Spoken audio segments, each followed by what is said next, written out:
There we go. Facebook is just being weird. It won't let me go to my group, but that's okay. We're live. There we are. Let me make sure I can see us out there before I say that. And then we'll start making a podcast episode. There we are. What's happening, everybody? Welcome to Home Service Happy Hour. Here we go. I'm a dude, so I can't multitask and talk while I'm clicking buttons. But we are now live. We're now public.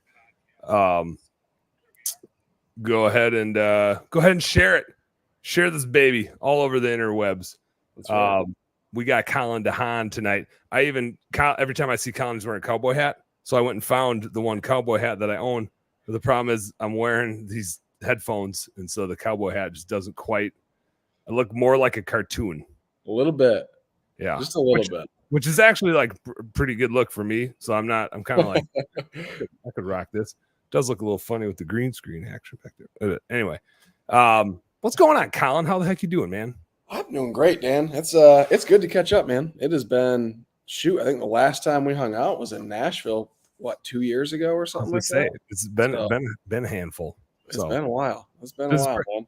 This is like one of the detriments of our home service industry is like there's a lot of great people and we're just spread out by default.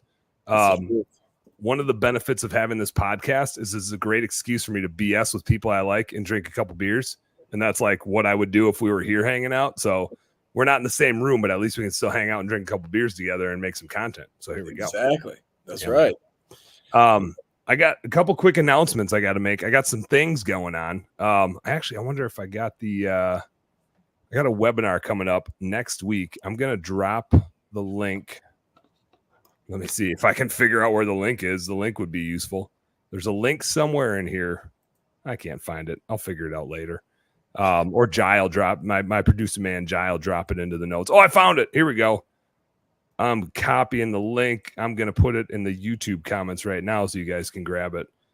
And I can probably get it in the Facebook feed too. Let me drop it in the Facebook feed. Let's get in the Facebook feed. And now I'm going to really try to multitask because I'm going to open this thing up and talk about what it is. So we got a recruiting webinar going on. I'll say every Tuesday for the next 5 weeks. There's a five-part recruiting webinar series that I'm doing with Sean Day from Hire Lead Chill. And we're covering all the bases of a good recruiting system. And I decided to do it. I'm passionate about recruiting because I own part of Hire Lead Chill, and I've been supporting Sean for a long time. And we've just figured a whole lot of things out. And it's always really frustrating to me when I see other people like struggling to hire people and saying, I can't grow my business. I've even heard this year, which like surprisingly, even this year when I feel like the labor market loosened up a ton, I've heard of people not like canceling their marketing service because they don't have employees. And I'm like, really? What's the damn problem? Of all the years that it was easy, that was like hard to get employees, this wasn't the one. Like this was the easy one. There we go. I got the StreamYard link out there. Oh, it even says what the title is. It's the title of the first one is "What's the deal with your labor market? Does it suck or do you?" There we go. We got to talk about that, man. That's gonna be huge. Probably the second one. But we're gonna teach it to you. So we got a 5-part recruiting webinar next Tuesday, the 18th, 8 p.m. Central, 9 Eastern. You guys can do the rest of the math. We're talking about researching your labor market. Then I've got my notes here so I don't screw it up. Then the next one is on writing impactful job ads and how to use AI to write a badass job ad and make it efficient. Then when you do that, it creates a secondary problem, which is you get hundreds of applications. And at first that sounds super cool. And when Sean and I first started the old Blue Skies recruiting business, we got somebody 300 applications and they got really mad and we didn't understand it. And now I feel like an idiot because she was really pissed at us. And we were like giving her a hard time, like, oh yeah, I've got 300 applicants. Woe is me. But if you think about it, like, what the fuck are you going to do with 300 applicants? You're not going to like 300 Indeed applicants, Colin. They were like, there was probably 2 to 4 good people in there. Yeah. How are you going to find them? How are you going to find them? It's so hard, man. Even when you're getting like 5 to 10 a day, it's just like, how do you keep up with this? So, yep. So number 3 is building that hiring funnel. How to filter people really efficiently so that when you do get 300 applicants, you don't spend a lot of time on it. You weed them out super efficiently. So you get down to like the 20 or 30 that are even worth your time investing in. Number 4, and this is the one most of the time I'm going to be like hosting, and Sean's the expert, so I'm going to be picking his brain on stuff. The 4th one is on group interviewing. And I've just stumbled into some like really fun ways. And this is a good, when we talk about culture later, Colin, we're going to come back to this because this is a good way that I've instilled culture in my remote business is I do group interviews to like set the culture even before people are part of our team. But it helps me like attract people that want the culture. Like the whole interview is a sales presentation by me about our culture. And so I'm going to teach that group interview strategy in webinar 4. And then the 5th one is going to be how to build a bench of candidates so that when you do need to hire somebody, you don't start recruiting then. When you do need to hire somebody, you already have 10 people set aside that you have interviewed, approved, ready to go. And then you just have the priority list of like who you're going to call first. My last 4 account managers that I've started, I've done that with. I still have 4 more to go on my list. And then I start kind of getting down to, frankly, like people that I would have hired if I needed them, but because I recruited them so far in advance and I have this list of 10, I don't think I'll ever get to like the bottom 5 on that list. Right. Like no offense to them. If I was recruiting and was just like hiring the first person that was qualified, I'd hire all of them.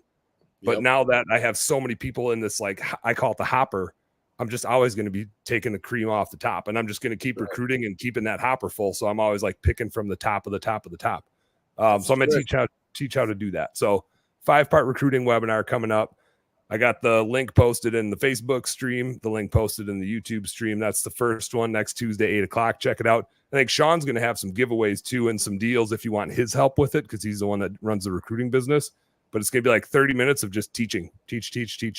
So if you haven't dialed in your recruiting system, you're going to want to check out that webinar series. Yeah. I think that's it. That's my only announcement. Just one. It's like 5 announcements, but it's kind of one. It's kind of 5. Right. You know. That's awesome. So you're doing that 5 Tuesdays in a row, or it's 5 Tuesdays in a row. I understand one of them is going to be like the week of July 4th. So I don't know. I don't remember. That one's like July 3rd. I don't remember if we said we were going to do that one or if we're just going to skip a week and then go to the next one. July 4th on a Thursday this year. So yeah. You'll be like July 2nd. July 2nd. Yeah. I actually, and like I do this show on Wednesday nights. So I'm still doing this show on that Wednesday night. It'll be like a July 4th kickoff. There you go.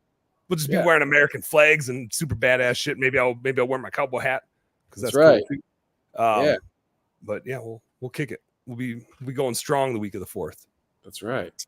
Colin, let's do a quick tease up what you got going on while we got people joining in here so they know what we're talking about. And then after you tee things up with Home Service Giants, I'm gonna have you rewind a whole bunch and give us a little history lesson on what you're all about, where you came from, why you wear cowboy hats, all the cool shit that you do. And then we'll like catch back up. So it's like a movie where they like show like something really suspenseful at like the turning point of the movie. You're going to start with that. And then we'll go back to like tell the story. You know what I mean? All right. You know what I'm talking about? Yeah. I got you, man. I got you. I'm going to try and tee this up real good and get everybody super excited. So, so for the last year, my baby has been Gutter Launch, and through helping, we're up to over 80 members at this point now, but we've done 300 interviews for people wanting to join Gutter Launch. And we've seen a recurring theme, and that recurring theme is everybody needs more leads. That's like across the home service industry, everybody needs more leads. And so for the last like 6 months, we've just been like, okay, how do we scratch that itch for people? And a lot of people coming to the gutter industry from pressure washing and excavating and floor coatings and junk removal and everything. Like, they're just interested. We got serial entrepreneurs everywhere, right? Yeah. And so for the last like 5-6 months, we've been kind of like brainstorming this thing, and it's become Home Service Giants. And Home Service Giants is essentially a program that is everything marketing. So over 25 different marketing levers with, I think we're like 50 different marketing offers so far. And we're just going to continue building up on that. But a whole program with that, everything that is sales and our proprietary value stack sales program that we use. And essentially we're getting ridiculously good premium pricing with all of our Gutter Launch members across the country. So we're rolling that out, rolling that into Home Service Giants. It's going to be like a done for you, except for you still got to do a little bit of it because I don't own your business, right? Yeah. So done for you marketing, done for you sales and sales training. So it'll be like a LMS for your sales reps. All right. And then in that, hiring, because much like you, I love hiring, and I'm like, it gets me going. I freaking love everything that is hiring. I love writing really fun ad copy. And that's our claim to fame, right? When people come and want to work for any of my home service businesses or my info product businesses, it's like, I just loved what the ad said. Like, I felt like I know what the company stands for from that ad. It's amazing. So that's it. And then Home Service Giants is all of that in a program. And then weekly, it's weekly facilitating calls. So you'll be in a group of 4 to 6 other businesses that are aspiring home service giants as well. And then twice a month, we'll do like home service giant wide group calls that are led by myself or my business partner, Daniel Den. Shameless plug for him. He's got an incredible book called Ideas That Influence. Check him out. Dude is incredible marketer. So what, Daniel Den, you said? Daniel Den. Yep. Den. He's so a lot of us know who like Russell Brunson is with ClickFunnels, right? Yeah. So Daniel was like bigger than Russell Brunson in Brazil. Like he would throw events with 7,000 people coming to them to see him. Like ridiculous. The dude's just a marketer like no other. He's incredible. So he's my partner in there because is that a movie too? Is there a movie on it? I'm like looking it up and it's on IMDb. Ideas That Influence. Daniel Den. Ideas That Influence and 9 Pillars, directed by Ann Zuckerman. With Daniel I have no idea what that is. Zuckerman. I don't know either. I googled it because I was going to throw the link in here. Here, let me grab that link. I'll do that. That's pretty sweet. Yeah. It's awesome. So thank you for doing that. Yeah. I appreciate it. So Gutter Launch turned into Home Service Giants, you're saying, just because there was so much demand from outside of the gutter industry that it's like you got people banging your door around to say like, let me in. That's it, man. Like there was just so much demand for it that, hey, we just need leads. Like I had people say, like, I like Gutter Launch. I like everything that stands for, but I really just need help with leads. Like everything else I can figure out. It's like, okay, cool. So how do I post this in the chat? Do I have to click join chat on the right side in StreamYard or? So on StreamYard, there's a comments section and you can drop it in there and that'll go to, my wife got home. Are the kids out there screaming and yelling? What's that? Way to make it home safe. Good job. Go team. That's awesome. You're in charge now. Just kidding. She's in charge all the time. Let's be honest. Always. That's right. Yeah, you can, if you go to the Facebook feed on your phone, even you can drop it in the Facebook comments. And then if you put it into StreamYard, I don't like this about StreamYard. If you actually put it into StreamYard on what we can see, it just goes to the YouTube stream. Like it doesn't go to all the streams. I don't know why. I think that's stupid. It's probably a Facebook thing that it doesn't let a StreamYard comment come into the Facebook feed. That makes sense. Yeah. It's just Facebook being Facebook, doing Facebook stuff. Doing Facebook things. Yep. No, man, that's super cool. I that was one of the things that when I look back that got me into bookkeeping was I helped one person with bookkeeping and then 2 more were like, oh, you can do that? Oh yeah, I got this problem. And then all of a sudden it was like 10 and then it was 100 and then it was 300. And I was like, oh shit. And like just with this new business, I mean, we started September and we already crossed the 100 client threshold and I have a waiting list of employees because I like to do the hopper thing. I have a waiting list of clients too. I'm just trying to add them at the same speed. One of the things I have found, and this is just like a service industry hack for anybody that's out there. If you've run a home service business for long enough, it is purely a capacity versus demand game. Right. If it doesn't matter which one it is, if you can match your capacity and demand and get them to go up at the same speed, my analogy that I like is it's like driving a car down the road and you have 2 gas pedals, no brake pedal, just 1 gas pedal for the left side of the car, 1 gas pedal for the right side of the car. You don't have a steering wheel. You only have a gas pedal, and they're right side of the car goes or the left side of the car goes, and the left side of the car is your marketing and the right side is recruiting.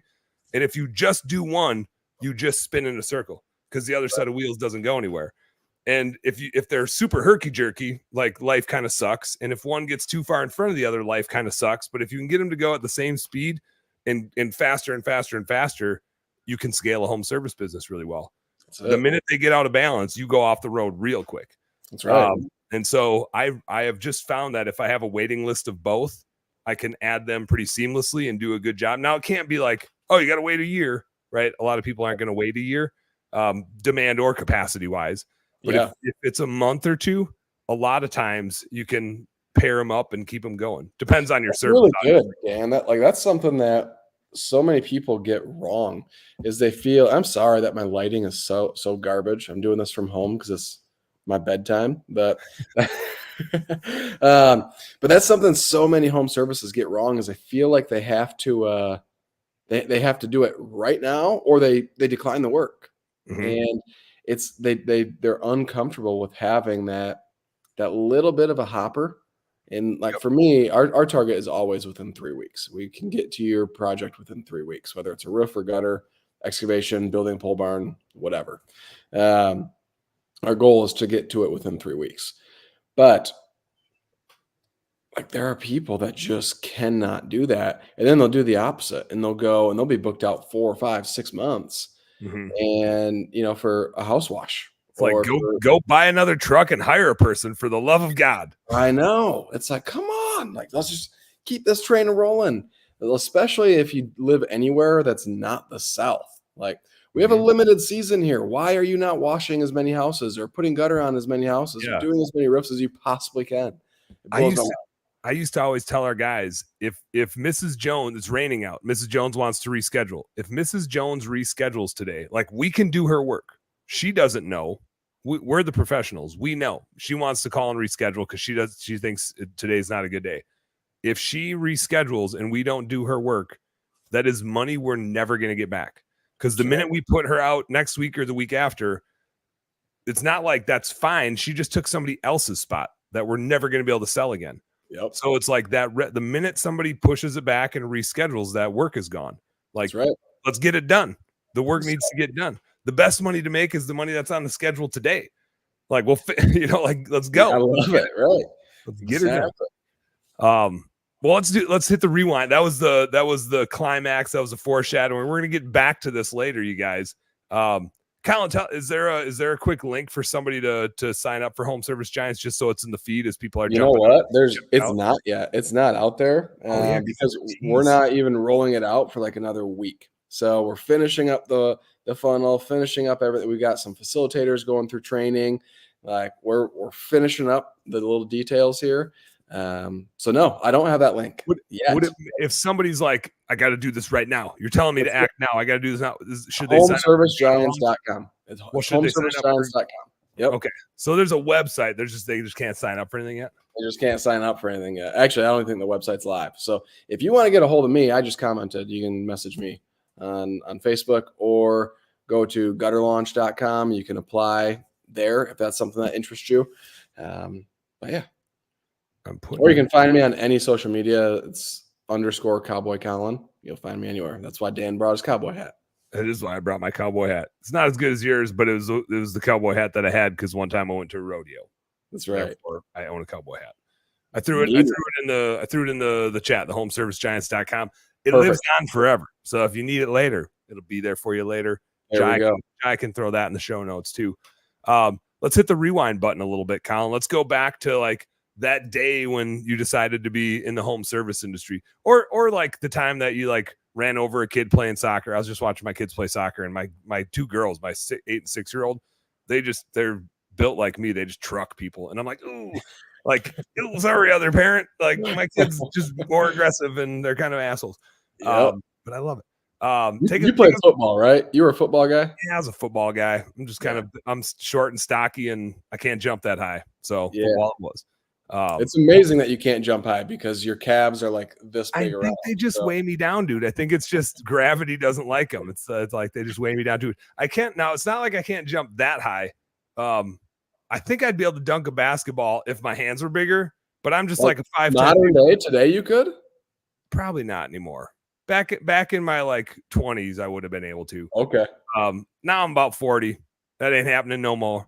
I think I could still maybe like touch the rim if I stretched out pretty good. But I always laugh like I played high school basketball too. But we would none of us could really dunk. We had like 2 dudes that could dunk. The rest of us could all touch the rim. So after basketball practice, we'd line up and dunk our practice jerseys because we could all get over the rim, but none of us could palm a ball. So we'd dunk our jerseys. It was pretty sweet. Yep. We were cool. You are cool. Take us back. We did like we do volleyballs. Oh yeah. Like living in Michigan, right? You grew up Wisconsin or Minnesota? Yeah, I'm a cheesehead. Yeah, okay. So the same thing, right? Baseball season, like your first practices are inside because the field's covered in snow still, right? Yeah. So we dunk baseballs. Hell yeah. That was it. Hey, now before we get to like real business stuff, because this is happy hour, of course. So this is built to BS. I saw you just draining threes on some mofos on a little Facebook clip. Is this just a thing you do? Are you like balling, shot calling, 20-inch blades on your Impala, or what do you got going on? Yeah, you know what? That was a funny story. That's actually Daniel Den. He was up here. We were doing a Secrets Live event, and he's like, and you just embarrassed him? I'm going to beat you in basketball. I was like, you're not going to beat me. He goes, no, I'm really good at basketball. I was like, all right, man, let's go. And that you saw how that went. We played 2 games to 7. He scored 1 point. And, at least you took it easy on him 1 point. You know, I did. I let him score 1. Yeah. So I was just feeling it, that man. I mean, that was home court advantage. All right, that was my spot, and but no, that's basketball. I was never like a superstar or anything, but I could shoot. That was my thing. I could shoot. I played a lot of high school basketball, and I'll be damned if I wasn't the best clapper on our team. I could clap like the Dickens, man. Super good at that. Cheering people on. Just like playing defense and just clapping as they're like, or clapping for the ball, like ball. Like, yeah. Let's get there. You go. Cheering people on. I forget what team it was. There was a college team, and they made it to the NCAA tournament a few years ago, like just a smaller school, and Sports Center had them all over the place because like every time somebody would drain a cool shot, the whole bench had these like silly ass cheers. Yeah, where they would coordinate. What was that? I don't remember. Like Florida Gulf Coast or something like that. It was I don't remember what the school was. It was that type of school though, where it's like they get in once every 20 years, and their bench was just hilarious. And it was like it wasn't something they just started doing for the tournament. Like they had been doing it all year, and they had on their team, like there was a dude on their team who was like the bench coordinator, and it was his job to choreograph their celebrations when like cool shots or dunks were made. Oh, that was awesome. Like if somebody was creative in my high school, that would have been my job. I would have been doing that. I would have been the coordinator because I was sitting on that bench high-fiving people and clapping for the starters. I was good at it. And I practiced like the Dickens. It was a great excuse to get exercise. I like to exercise, get my running in. So I loved it. But 5'10" white dude just wasn't my jam. Wasn't my jam. Yeah. But 5'10" and could dunk your jersey. Dunk my jersey. Pretty darn cool. Look out.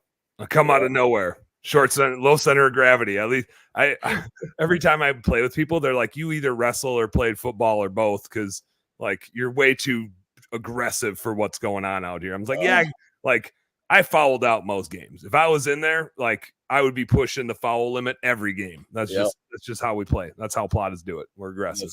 We go for it. But anyway, let's talk some business stuff. How the heck did you get into the home service space? Like, was there a flash in the pan moment? Was it something you always kind of knew you were going to do? Did you fall into it? What was the start of the home service career for you? Well, man, like I grew up knowing that the only way to be worth anything in this world was to go to college so I could get a good job, have a 401k and health insurance. I knew the same thing. I know we were so smart, right? Yeah. So, Yeah. so I did that. So I went to college for 4 years, and then Oh, to you be a got a teacher. 4. That sounds cool. Yeah. I did a victory lap. I was a Oh, 5. did you? Yeah. Well, I was supposed to be 5, but I dropped out. So I was going to school to be a teacher, and did 4 years. Like, started the student assisting thing, Mhm. and the only reason I wanted to do it was so I could coach basketball and baseball. That Oh, was it. hell yeah.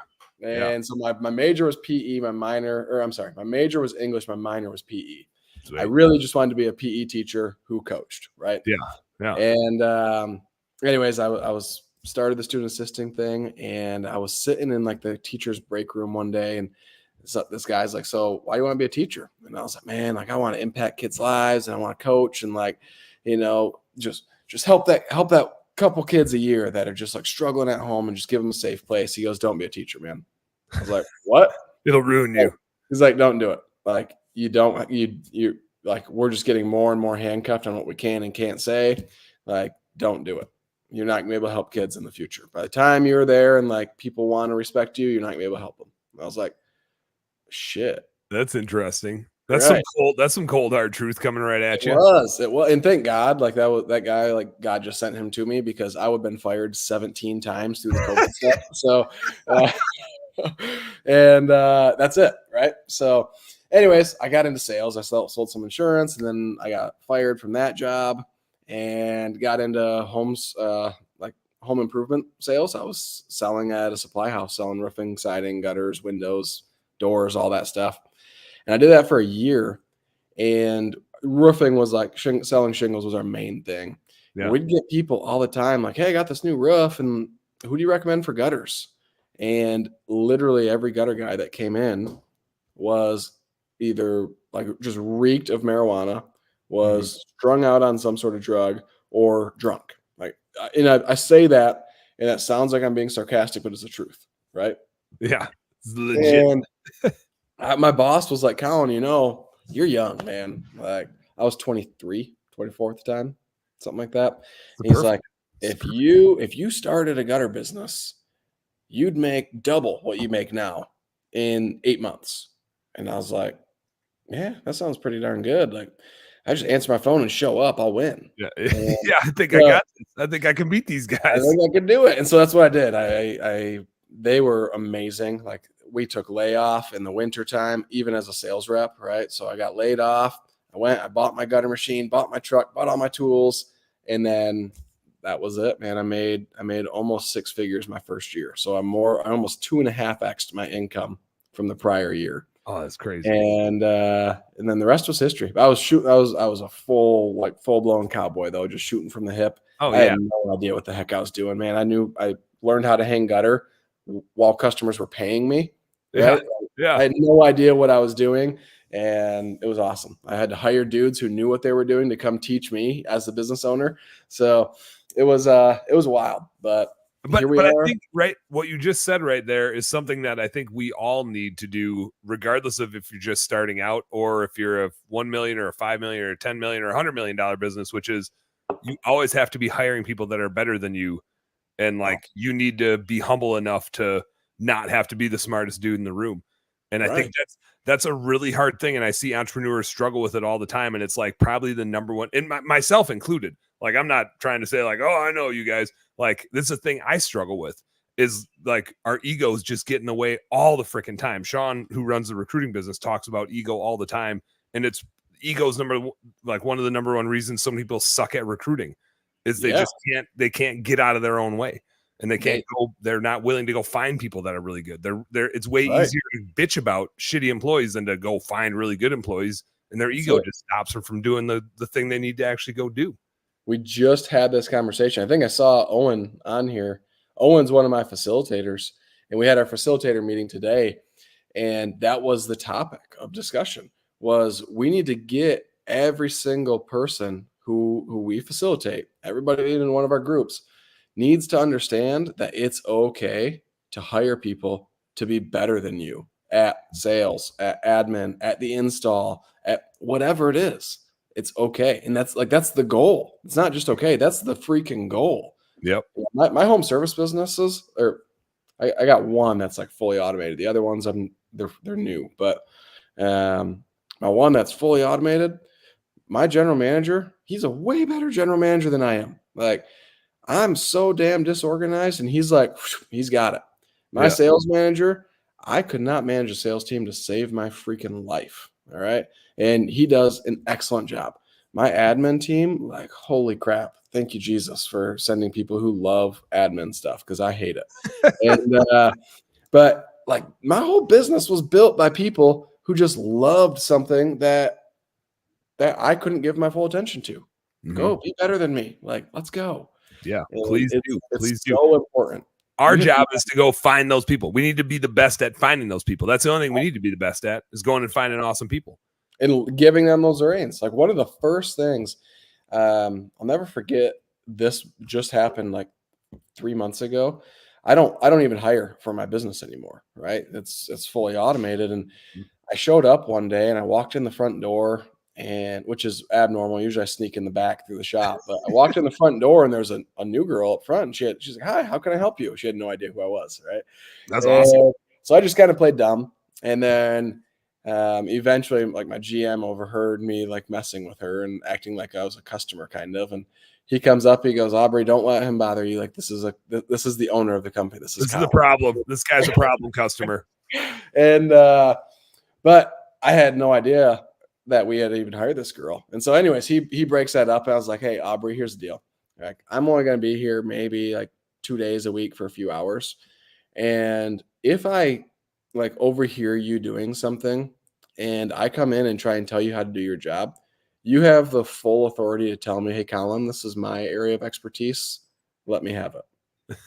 And she was like, okay. Like, she's completely new. This is her first week. And I tell her this, and I went, "No, I mean that." And I looked at my GM. I was like, "How many times a week do you have to tell me that?" He goes, "I mean, every time you're here, I have to tell you, Colin, I got it." Like, this is what you hired me for. Right. And I give everybody full authority. I mean, that was an entry-level position. I think we start someone who answers the phones at $17 an hour or something like that. And she was like, "Oh, okay." And she did. She got to do that a couple times. So, yeah. But that's important. Being able to actually say that. That's one of the first things I want to say to every single new employee, is just give them that authority. You can tell me to get out of your way. I, especially when I'm training people, I tell them, like, I'm going to get into the weeds and I'm going to start doing the thing. And I need you, like, your only job is to tell me to get the hell out of your way. I need you to tell me to stop messing around and let you do it, because that's how you're going to learn it. And I know that, but I'm going to try to help you. And I'm probably going to F it up, but I'm going to try to help you. And you're going to need to tell me. And that, like, the minute they know they have that authority, they usually all have to tell me, like, "Hey, Dan, this is that time where, like, you need to let me do this thing.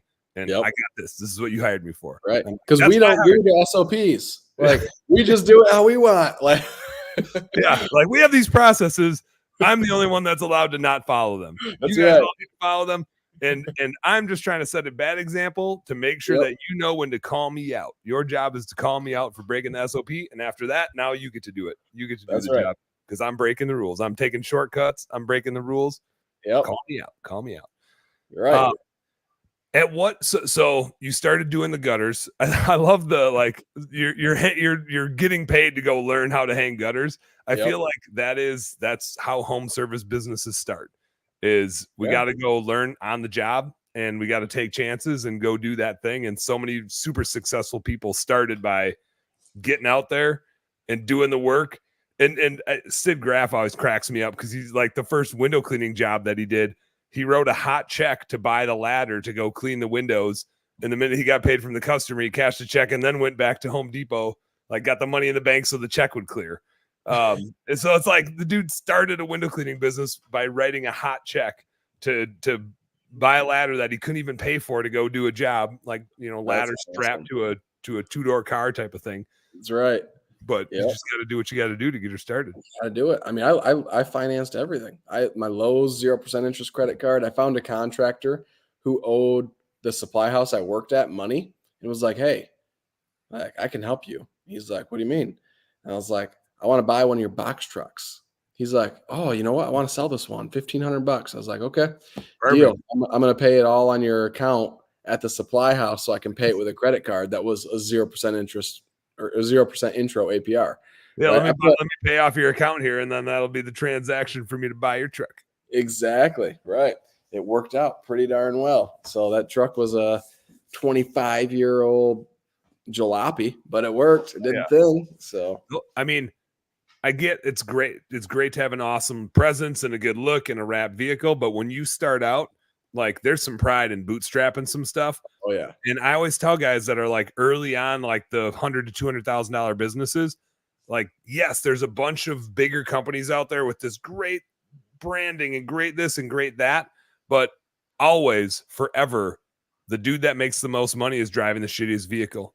Because you can still charge, you're not going to convert as well, but you can still charge the same price, and it costs you nothing to go out there.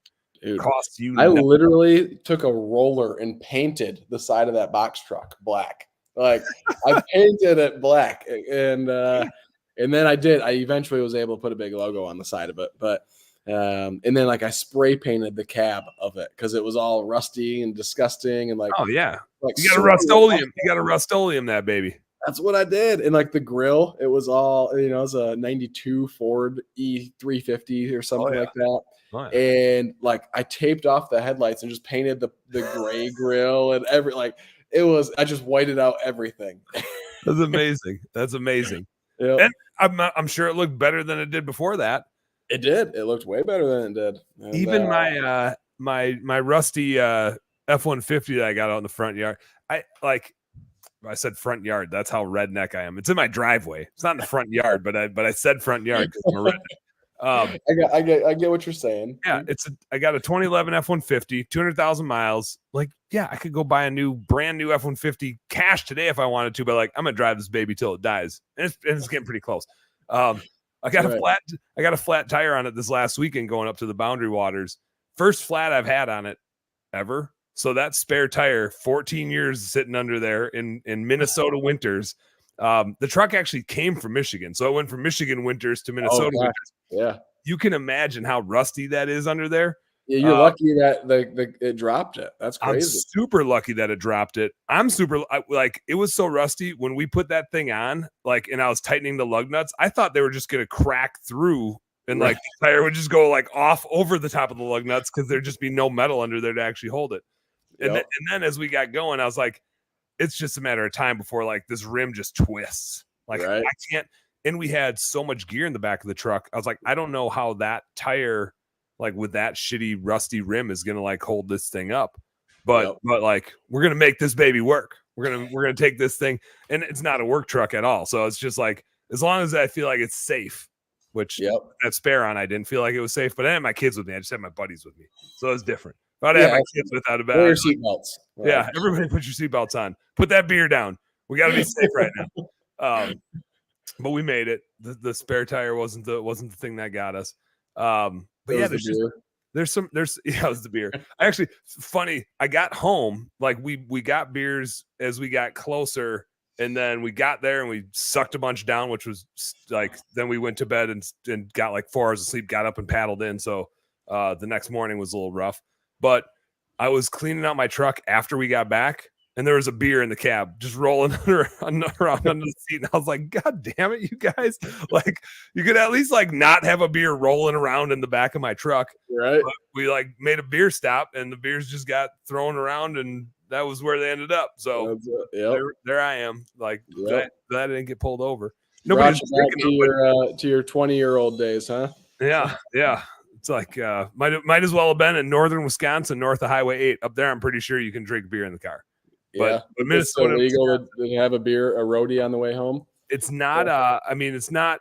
I assume that it's grandfathered in once you're far enough north in Wisconsin, probably like the UP of Michigan. I assume that it's. And we were far enough north of Minnesota that I feel like it's kind of grandfathered into. But I don't want to risk it. Too much to lose. Especially that far away from home. I don't want to be in jail up there. I want to be in jail, just north of the cities, probably. One quick side story.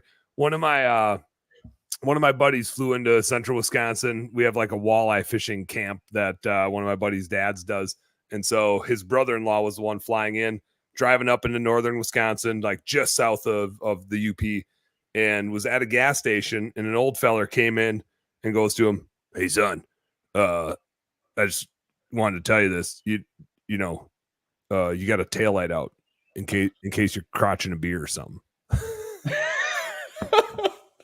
just in case you're crotching a beer, you got a taillight out. And I was like, man, that's just northern Wisconsin. That's hilarious. Yeah, you got a taillight out. That's not why it's important. It's important because you're up here and you're probably crotching a beer. And just my the way he gosh. said it, you know, in case you're crotching a beer. That's hilarious. That Northern is so Wisconsin. good. Northern Wisconsin. Oh man. So you got the gutter install business going. That turned into a whole lot more on the outside of the house, though. I feel like every time I talk to you, like there's a different. Yeah. You have found a new thing on the exterior of the house to tinker with. Unfortunately, yeah. Yeah. What have you all got yourself into? Well, current day, it's only roofing and gutters. So I made a lot of mistakes in that. We did garage doors, we did windows, we did siding. When you say windows, you mean like installing windows? Yeah, installing like windows, retrofitting or stuff like that. Yep. And shoot, I think that's it. And then obviously roofing and gutters. But man, Dan, it sucked. Like it was one of those things. Like we all hear it. Riches are in the niches, and like I'm just living proof. I was running like a chicken with my head cut off. Could not keep anything straight. I mean, we made money, but I couldn't scale anything. Yeah, right? It all revolved around the Colin show. Yep.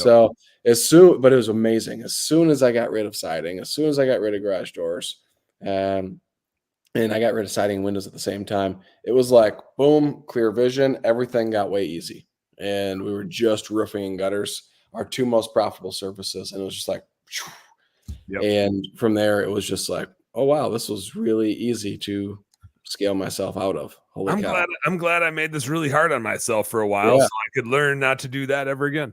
That's right. And now I get to have this super short hair because it's all gray from those 3 years of business, So yeah, that and a couple kids will do it. That and a couple kids. Yeah. Not my wife. My wife's amazing. Yeah. Well, they're the ones that like keep a few like hairs from turning gray because they do most of the work. Like in my house, it's no joke. Marty does most of the work. I don't like I got home from being gone for a week and the house is like mostly picked up and the laundry's done. She was gone for 3 days. The house is an effing disaster and the laundry's clean, but it's in a 10-foot pile on the floor. I mean, like you could jump into it like it's a pile of leaves. Right. That thing is immense.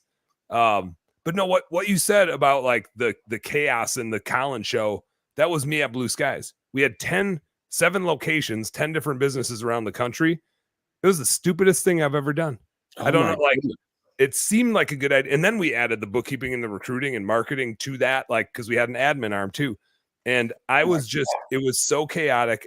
At the time, I was just like, I'm just doing hard things because I'm a small business owner and I'm an entrepreneur and I'm just a man. And that was the ego thing, right? I was just being a fucking idiot. And the minute I caved and was just like, I can't do this anymore. This is just, it's like, there were a couple events that are very memorable. One was I had a maid service in Minneapolis that I had 100 employees to manage. I started a maid service from the ground up and I was like employee 0, right? So I'm out scrubbing toilets, doing the work. I got it to like 6 employees, a couple $100,000, and we were like a year in. And I'm trying to find like a manager to take over the day-to-day of it because I have 7 other businesses to run. And I had an employee. I invested a bunch of time in them. They were very fragile. I kind of like talked them off the ledge because I really needed them and they were like good at their job. And then the next morning on the way to work, and they had a full day on the schedule, like somebody else couldn't make it. And then they decided to quit. And I was like, I just spent 3 hours the day before talking to you and ensuring this was all going to be okay and like pouring my heart and soul into you. And then you quit on me the next day. Like I'm out. I just remember calling Delkey that day and I was like, Delkey, we're selling the maid service business in Minneapolis. Like this one's gone. And it was a sequence of events. The same thing happened, not the same thing, but a similar thing happened in St. Louis where I had been traveling like 2 weeks in a row. And this was when the bookkeeping business was starting to take off. So I'm like traveling to conventions for that. And while I'm traveling, my general manager in our St. Louis maid service tells me she's taking a new job and I have like 2 weeks. And so I get home And then I got to travel for a third week in a row, and I missed who's now 6. I missed my 4-year-old's birthday party, which like I'm not a little kid birthday party sort of dude. If it's my nephew or niece's birthday, I'm just like, oh, we got to go do what? Like, isn't it fishing or hunting something I can do? But just like not being there for your kid's birthday. It's like, I don't even care about the birthday, but I do care about my kid remembering if I was there for their birthday. And so at that point in time, I was like, we out of these things. This is just so stupid. And started focusing on what I'm good at, which is nerdy bookkeeping stuff. And abracadabra. Like, what happens when you actually focus on a thing that you like and that you're really good at? Yeah. It grows like crazy. You know, it was probably about the same time because we were going to BBB in Nashville, and Megan talked about the pumpkin. What's the book called? The Pumpkin Plan or something like that. Pumpkin Plan. That's the Pumpkin one. Plan. Yep. Yeah. And I was like, what? And she just told me about it. Like all she had, I didn't even read, I still haven't read the book, but she told me about it. Give me the cliff notes. And she talked about how she implemented that in her business and like fired a bunch of her clients and only focused on these clients. And I was like, I'm an idiot. Yeah, that's what I need to do. And then I just like got rid of all these services and focused on the 2. It's so relieving. Like I can't even emphasize how much weight it takes off when you just focus on a couple things. And in my coaching now, I still run into a lot of people that are like, oh, I'm going to do this. And then I'm going to add this and I'm going to do that. And I'm like, bro, you're doing like 200,000 right now. Like definitely don't add anything until you're doing $1 million. Like do $1 million of the thing that you're really good at and then pick your head up and see if there's another path you want to go down. But until you're 7 figures in a thing, don't you dare add another thing. Yeah. It's not scalable. You'll never be able to hire another person to do it because you can't sit here and train guys to do 5 and it can't even be like 7 figures anymore, Dan. Like that's getting so easy to hit 7 figures in businesses now because inflation's just through the roof. I mean, you think about when I started my business 8.5 years ago, I was selling gutter for $5 a foot. Now it's 16. It's crazy. It's like, okay, like, can I really be that impressed with the numbers at this point? Like they're triple. Like, yep. Come on. And are they triple? Are they triple because you learned your worth, or are they triple because like the whole industry elevated that much? Yeah, I mean, average in across the industry is like 8 to 10. Yeah. So I mean, the industry average is double. That's triple because we've you just get better and you know which clients and how to navigate it and how to promote it. Which like that's part of the journey, right? Like that's part of the learning process. And when you focus on a couple things, it's way easier to do that. When you're spread thin, you kind of know you're going to suck, and so you price it like you suck. That's right. Because you can't get to everything. So you like discount it because you're like, well, I know we're not going to crush it, so I'll give you this price of a price that is for not crushing it. You know what we just did? We just did like a local community event, and we're known as like giving away really cool things in the community. So usually it's like a t-shirt or something like that. And this year we gave away coffee mugs. So everybody was like, oh my gosh, this is amazing. And we put our logo like really small on it, but we've like coined the phrase up north living. And now you're speaking my language. Yeah. Right. So everybody loves it. They come get our free stuff, and at our table, we just have like enter to win $2,000 off your next roofing and gutter project. We got 57 people that, in like my small town of 8,000 people, 57 people put their name in for that. And so we're having our company meeting Tuesday, and I'm like, okay, like, we got to draw the winner. And one of my people goes, hey, why don't we just let everybody be a winner? Like if I go out and sell them a $30,000 roof, what the hell is $2,000? And I was like, Mackenzie, that might be the smartest thing you've ever said. Tell every single person that put their name in that they won. That's what we did. So that's what we've literally done. So now they've got like a $2,000 credit with us. Yeah. And it's just like, it doesn't matter if we're 30 grand and somebody else is 20. They're like, I can't give up this $2,000. Yeah. Like, I got this free $2,000. That's right. Exactly. So, and then we had people that only needed gutters. And we're like, okay, well, we're not going to give $2,000 off of a gutter job. The average ticket's like $3,400. Yeah, we can do a couple $100. So we're like, hey, you know what? We weren't telling everybody about this, but we had a second drawing going for a free house washing or a free grill with any gutter job over $3,000. And you got picked for that. So everybody that put their name in is a winner. And it's just like, it's awesome. So It's like fucking Oprah. that's right. You get it. You get it. You get it. Yeah. Yep. We got Dave Jensen checking in. What's up, Mr. Dave? What's up, Dave? How are you, man? Antonio Curry says, hey, when is it time you need a bookkeeper? I think that's a question for me. I think that's a good one for me to tackle. I think so. Well, while you do that, I'm going to grab a beer quick. Why don't you get a beer? I brought my red cooler up. So I have my beers right next to me because I do this a lot. Antonio, I think it's a little bit different for everybody. So I run into some people that literally hire a bookkeeper before they even start their business. That's usually people that have run a business before, and they're like, I know I'm going to need this immediately. God, I can't believe you brought this up, Antonio. He said, best time bookkeeping, give me an idea. Yet who crashed the car? I meet with Bobby once a week, and we still debate it. We still debate who damaged Bob's car. I'm holding strong. It wasn't me. I was there. I would know. I was the one driving the car. I don't know what happened when I wasn't in the car, because that was more of the time, but I know when I was in the car, it didn't get damaged. But I do think on the bookkeeping front, it's a little different for everybody. What I tend to find is a good tipping point when like bookkeeping gets really valuable is when you start hiring employees, because all of a sudden other people start costing you money and spending your money. And you can't just look at your business bank account to see what's going on. Your gut is at that point needs a little more verification. So in a lot of our business, that tends to be around $100,000 to $200,000 of revenue is where we start adding employees. And the minute you start doing that, the decisions that you're making aren't, when do I want to go do this job? The decisions you start making are, should I invest in marketing or should I invest in this software? Should I invest in a VA or should I invest in an admin person? Or should I go rent a location or should I borrow money to buy this truck? And that's all things that bookkeeping answers. And those are generally questions that, like, when you're first starting out, you don't need to answer. But as you start scaling, again, like around employee one, they start to get a lot more serious. And the detriment of getting the decision wrong gets bigger and bigger and bigger. 1% of $100,000 business is $1,000. It's not life-changing money.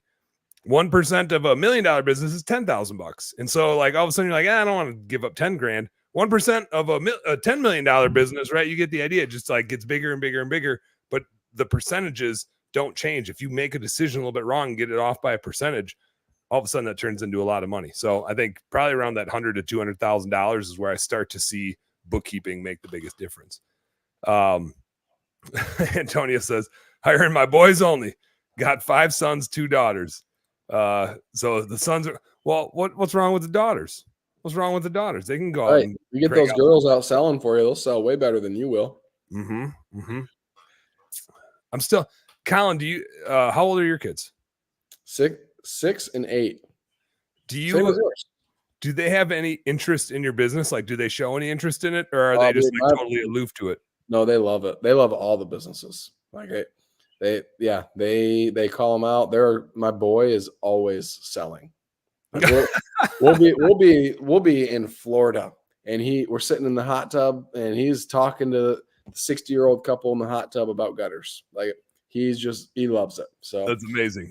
We're actually like we do live events at our shop, and we do them like once every other month, and we only allow like 10, 15 people in. But part of it is showing them how easy it is to hang a gutter. We help a lot of people launch new gutter businesses.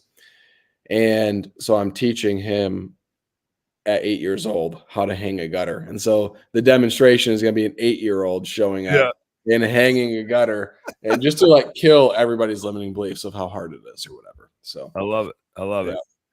Yeah, he's a pro. This boy's a pro. That's right. This is something I run into. Antonio says the girls are not interested. And my 6 and 8 are both girls, and they're like interested in flashes, but I don't push it on them at all. Right. It's like a thing they kind of know that I do, and they know that I own some window cleaning companies, and they know that I do bookkeeping. but I don't know that they've connected all the dots. And so I don't like push, and they haven't come to conferences and stuff like that with me. And so I'm curious to see as they start to understand how the world works, and like probably like high school age where you start thinking about like, oh, I'm going to need a job someday. And what am I going to do? I'm just curious to see like how that, I'm not a legacy dude. I really don't care about that sort of thing. And so I'm not like, oh, I hope they take over and best damn bookkeeping becomes blah, blah, blah, and they can run it forever. Like, I just want them to do whatever they want to do. Right. But if they do have interest in the business, like that makes me curious too.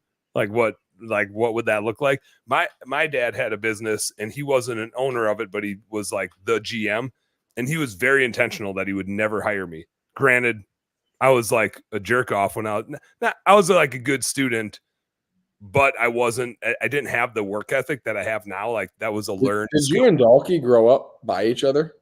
Not by each other, both in Wisconsin, not by each other. We went to the same college. Gotcha. We didn't know each other in college, and I don't know how, because we know a bunch of the same people, but we didn't know each other. And I'm sure it's one of those cases where we probably were like in the bar shoulder to shoulder with each other multiple times. He was a couple years older than me. But I had a fake ID. I was Ryan Lloyd. My name was Ryan Lloyd. Wait, hold up. Are you serious? Ryan Lloyd? Yeah. That's a buddy of mine in my town. His name is Ryan Lloyd.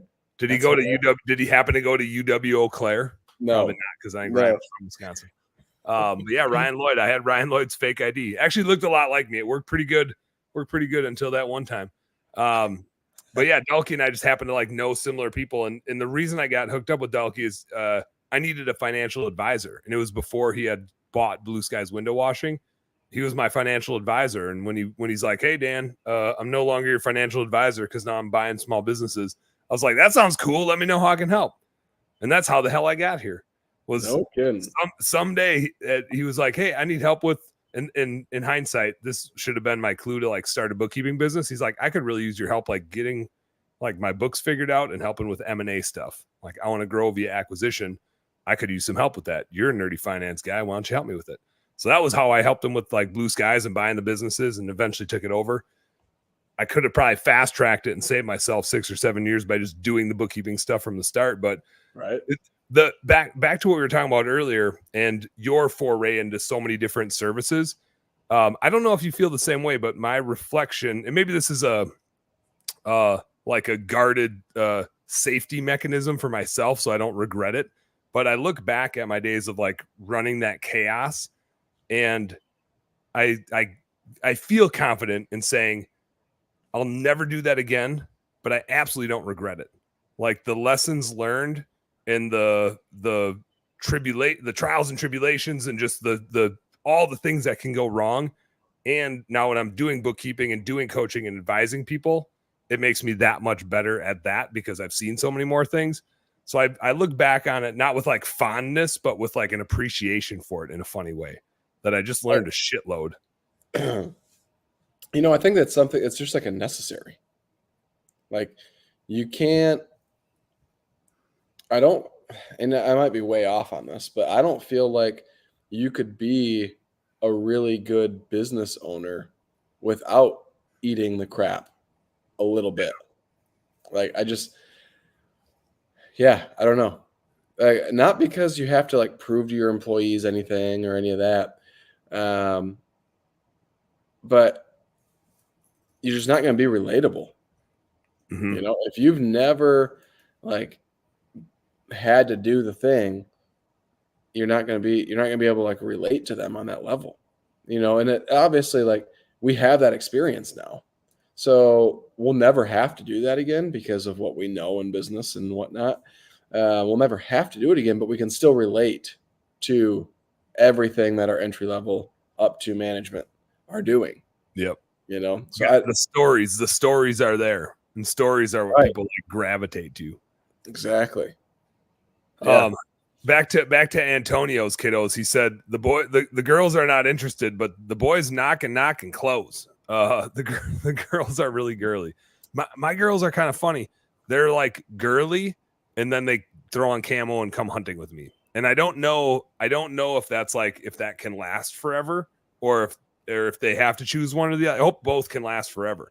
Are they shooting and field dressing?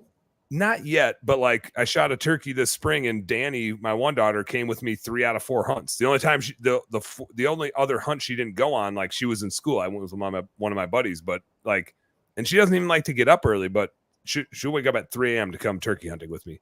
Now, she does always ask me what kind of snacks I'm bringing, so I think there's like a little bit of an ulterior motive, right?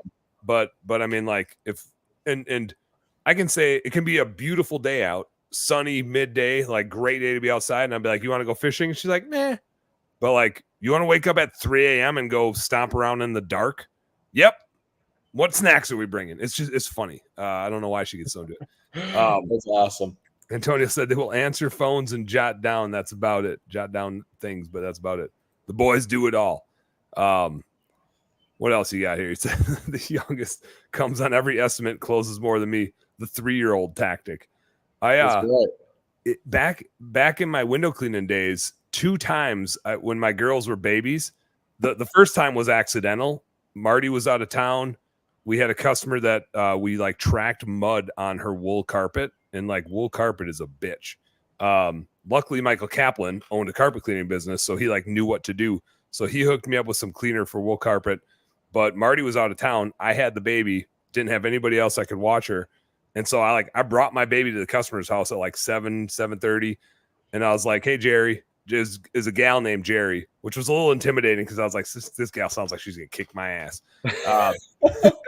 And she was like rude and mean and like very offended that we got mud on her carpet. Like she was, and it'd be wool carpet. She was like, "There's no way you're going to have to replace all this." I mean, like she was pissed.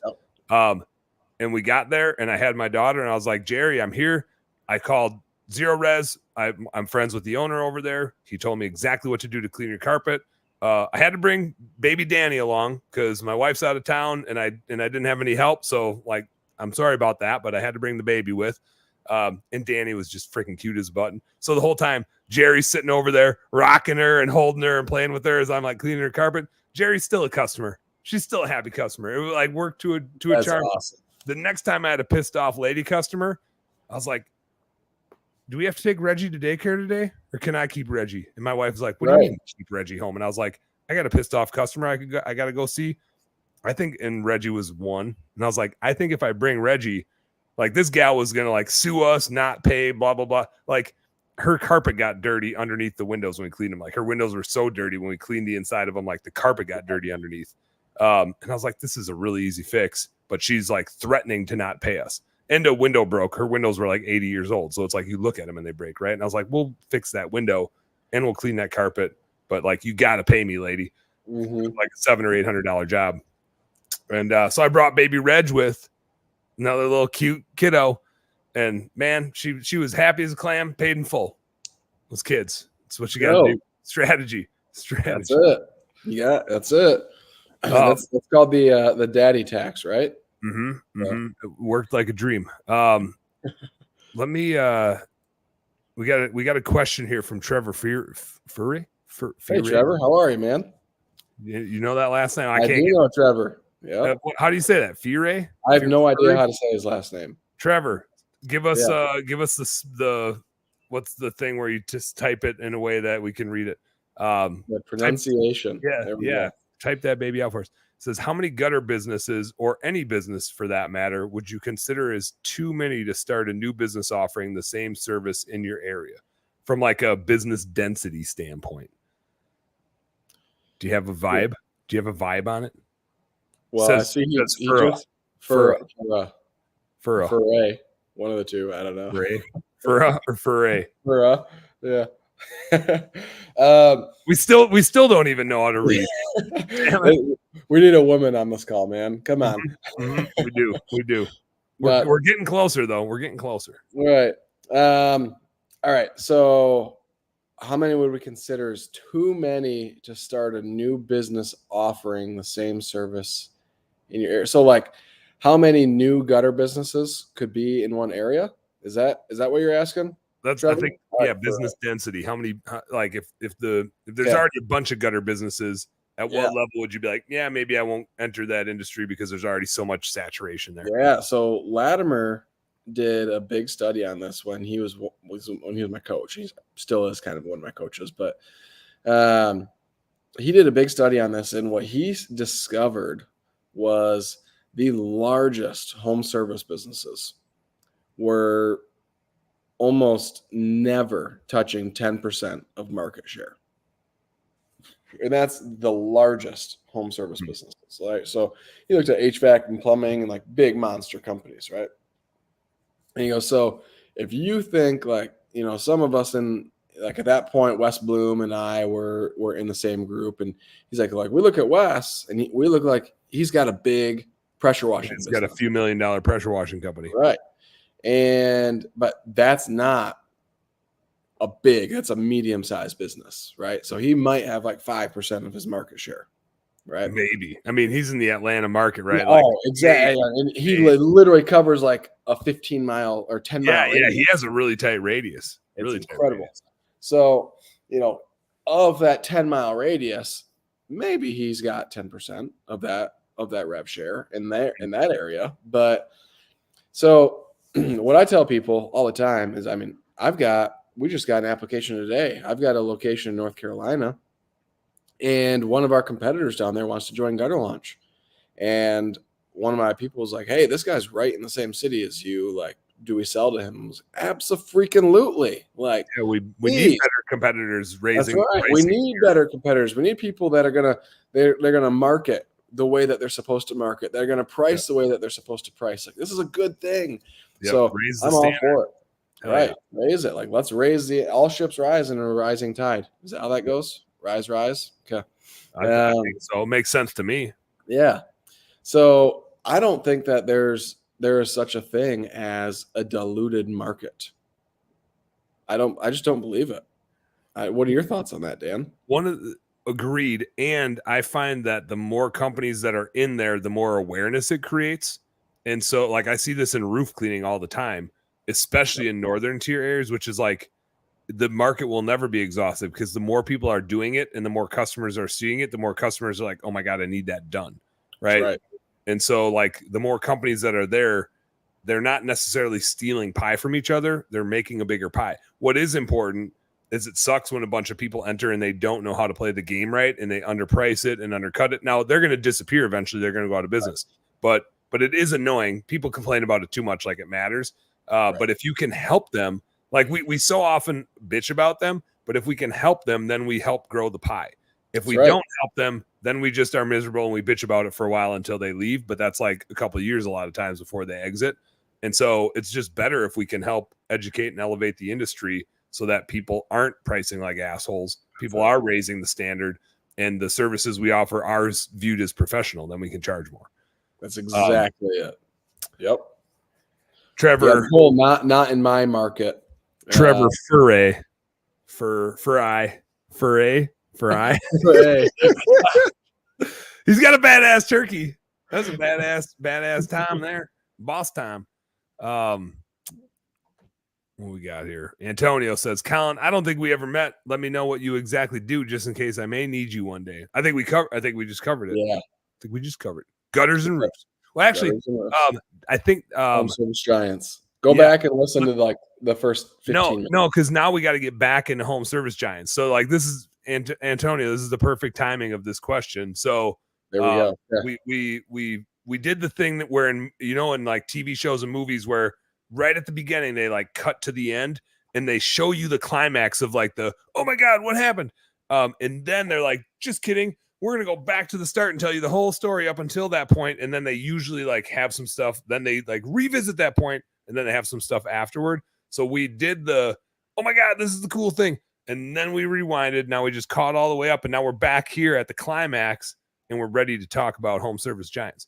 So, Colin, let's get back into Home Service Giants. So the way you teed it up earlier, you had Gutter Launch. Gutter Launch is taken off. A lot of people that need marketing help, need recruiting help, trying to like raise the tide of their business. Yep. But it's not just in gutters, right? It's everywhere. And so people are knocking down your door. And so Home Service Giants is a mechanism to open up the tools from Gutter Launch to outside of the gutter install industry and beyond. Exactly. Buzz Lightyear style. That's it. I mean, so I've got an excavation business, I've got a pole barn building business, and then roofing and gutters, right? So I've got my hands in a few different things, and I've mentored pressure washing and electricians and plumbing and all sorts of other businesses, right? I mentored them all, and the overwhelming theme is, yeah, we need marketing, and then coupled with marketing is we need to be able to sell at premium pricing, right? That's it. So what we've taken is everything that is gutter launch, and then we've kind of like transformed it into more of a general. And eventually what it'll be is it'll be niched down into, okay, Dan, you've got a plumbing business. Boom, here you get Home Service Giants plumbing, right? Mhm. And it's got all your different offers and different pricing structures and all that good stuff. But I need data. I need customers for that. I don't have all those businesses, right? So we need data for that, and we need to help customers, and we need to do those things more. So, and the game is constantly changing. It's been 2-3 years since my last plumbing client that I coached. I'm sure toilets are more expensive than they were in 2021. So A lot of people taking shits all these days. Yeah. Diets are changing. People are pooping more concerned about their fiber intake. So stressed. That's right. See, marketing 101 right there. Dan's got it. I got to figure it out. Toilets is the business to be in. That's right. So yeah, Home Service Giants is everything that is marketing, sales, hiring with a done for you CRM. So all the automations, everything. You still got to pay for the CRM separately. Like I don't own the CRM, so I can't just like roll that in. But yeah, we get you smoking deals. Quarterly rebates. That's something that is really cool that we're working on right now. Right now, we've got a ton of rebates in the gutter industry, but need to get them in other industries for materials and products, tools, all that good stuff. Working on fuel rebates right now, fleet maintenance rebates. Hell yeah. Yeah, some really cool stuff that's in the works. So you get into Home Service Giants, in each quarter, I cut you a check for all the rebates that you have through using our vendors. So, excuse me, marketing. Miller Lite will do that to you. Miller Lite will get you. All right, what are you drinking? Is that Coors or Miller? I started with the Modelo. That because it was a beer that was in my fridge that my father-in-law left here, and then I switched it to a Coors Light, and I have one more on reserve. I got a Mick Golden, so I'm just like I'm just running the gauntlet, just covering all the bases tonight. That's right. If it's a shitty light beer, it's in my fridge. I got it.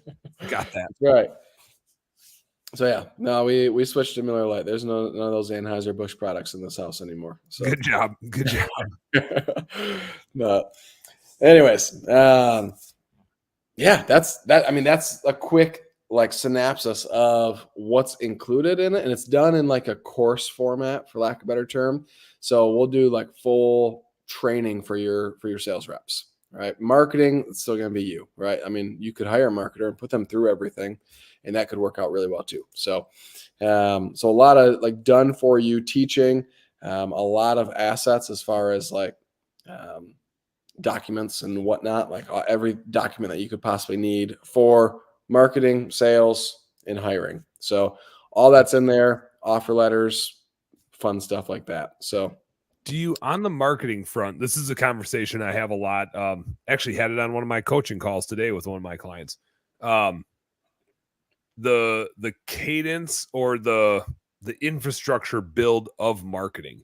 Do you guys have there's a lot of marketing tools out there. There's digital ad spend, there's boots on the ground ad spend, there's door knocking stuff, there's in the mailbox stuff, there's TV, there's radio, there's billboards, there's so many different places that you can market. And there's the infrastructure side of it, right? There's the software to get Google reviews, there's the software for pricing stuff, there's your website, there's your GMB, there's whatever social media just platforms you're on. Do you have like a cadence or hierarchy, like a value chain of like, first you need a website and a Facebook page and a Yelp and a this and a GMB and like get this shit done first. And then here's like second tier of things you would do. Right. And once you maximize that, then you get to this third tier of like, here's some other ad spend you would think about once you've maxed out this tier. Do you have a hierarchy or cadence thing like that? Yeah. So Yeah, similar to that. So essentially it's like a minimal viable system, right? Yeah, You need to have these things. And then we actually break it down into free marketing versus cost money marketing, right? hmm So we get customers from all different walks, right? Like you join and you're like, okay, yeah, I've got unlimited budget. Let's go. Let's blow this thing up, right? But Joe over here, who just launched his business, doesn't have that much money to be spending. Well, he wants to spend time over here in the free marketing stuff, right? So, what can I be spending my time on? Because I don't have enough jobs right now, so I have more time than I do money. What can I be spending my time doing? So, we've got it kind of broken down in that way. But then, as far as like the calendar and the touches and how all this kind of works together, yes, that is all broken down on like what that should look like and how we touch clients 6 to 12 times before they ever call us, right? Yeah. And what how each of those 6 to 12 touches looks and what it is and where it is and how it happens and all that good stuff. So it's all just like, yeah, it's mapped out for you. It's done for you. Like as done for you as we possibly can. Yeah. Right? You still got to execute. You still got to execute. Like the game goal, plan is the goal in it is not for you just to like give me money and this works. The goal of this is that you learn how to become a business owner, Mhm. and so that can help you in other businesses down the road, right? And it can help you in your family. Like you learn the traits to be the leader that you need to be in business, right? Oh, yeah. So Here's that's the here's goal. here's a one-off of a thing that I see a lot of people doing, and I see it work and I see it not work. I see it not work more often than it works, but I also work more with window cleaners and pressure washers, smaller average ticket. Yep. I do see this work with higher average tickets, but just direct mail, EDDM, send Jim, don't mark, like whatever, any service that you want to talk about that's sending stuff in the mail. Is there a certain industries where you find that works, certain industries where you find it doesn't, certain average job sizes where you say you got to be above this, where like it doesn't make sense if you're below this? Give me some thoughts on being in the mailbox. Yeah, being in the mail. Well, so I mean, I'm sending mailers direct mail pieces, Mm-hmm. uh, direct mail, not every door direct mail, but direct mail pieces to targeted homes. So we use this program called Lead Scout.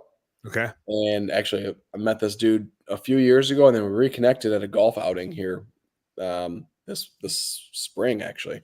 And it's a door knocking, a canvassing app. So if I'm walking your neighborhood, I don't know if you live in a neighborhood or not, Dan, but I scared all my neighbors away. you scared all your neighbors. There's houses around. There you go. So if I'm walking your neighborhood and I see that you don't have gutters on your house, I can tag it. It'll auto scrape your name, and it's usually pretty accurate unless the house just sold in the last like 3 to 6 months, something like that. Yeah. So it'll scrape your name, give me the address, and then I can tag it as needing gutters or gutter guards or a new roof or whatever that is, right? Based on what I tag it, it starts an automatic direct mail sequence to your home addressed to you, not current resident. Not current resident. Right. Yeah, addressed to you, and then it's a sequence for 12 months. So once a month, we're in your mailbox and it's 93 cents a mailer. So I get to be in your home 12 times in 1 year for $12. Hell yeah.